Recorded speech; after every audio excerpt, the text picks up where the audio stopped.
ঢাকা শহরের এক নামকরা পরিবারে জন্ম হয়েছিল অরুণা সেন নামের এক মেয়ের। জন্ম থেকেই সে খুব বুদ্ধিমতী, মেধাবী আর পরিশ্রমী।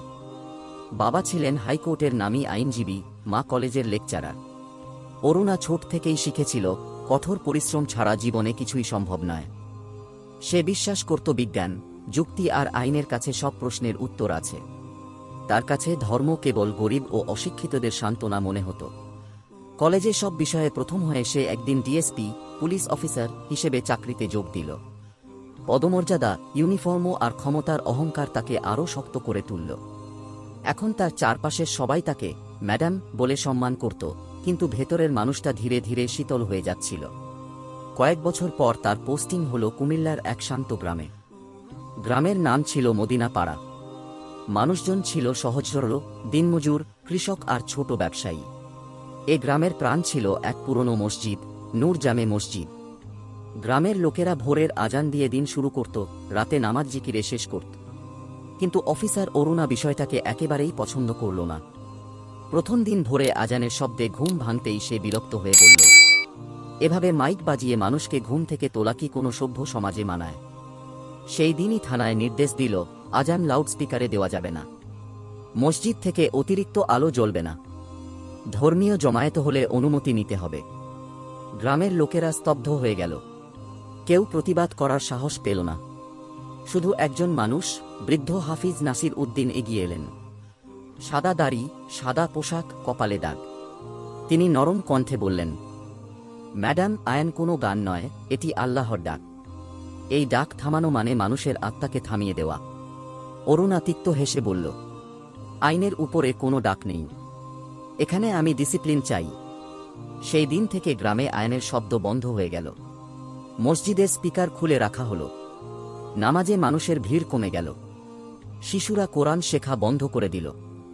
অরুণা নিজেকে বিজয়ী মনে করল, কিন্তু সেই বিজয় ছিল আসলে এক ভয়ঙ্কর অশান্তির শুরু। এক রাতে হঠাৎ করে অরুণার ঘুম ভেঙে গেল।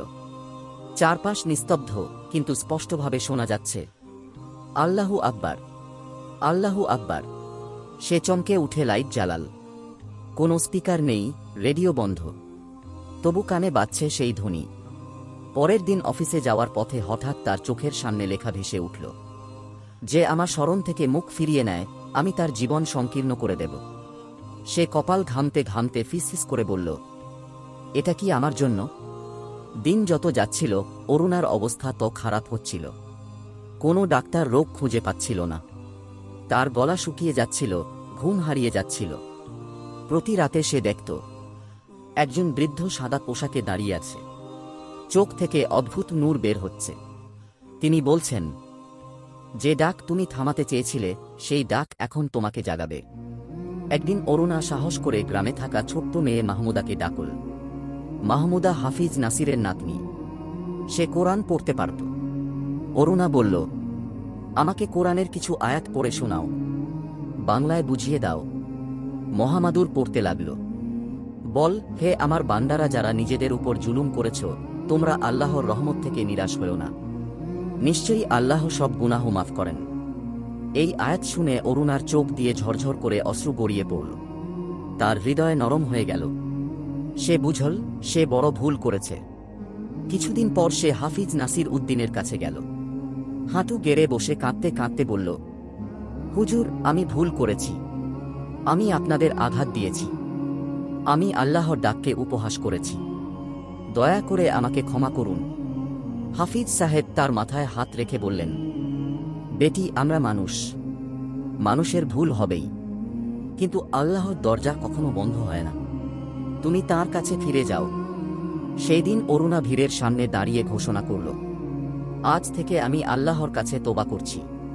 আমি তাঁর কিতাব পড়ব, তাঁর ডাককে সম্মান করব। অরুণার এই পরিবর্তন দেখে গ্রামের সবাই কেঁদে ফেলল। যে অফিসার একদিন আয়ান বন্ধ করেছিল, আজ সেই নামাজের সারিতে দাঁড়াল। মসজিদের মিনার আবার আজানের ধ্বনিতে কাঁপতে লাগল। আর অরুণা অনুভব করল, এই গল্প আমাদের শেখায় শান্তি। যে মানুষ যতই ভুল পথে গিয়ে থাকুক, যদি সে সত্যিকারের হৃদয় দিয়ে তোবা করে, তাহলে আল্লাহ তার সাহায্য করেন এবং তার জীবনে শান্তি ও স্বস্তি ভরে দেন।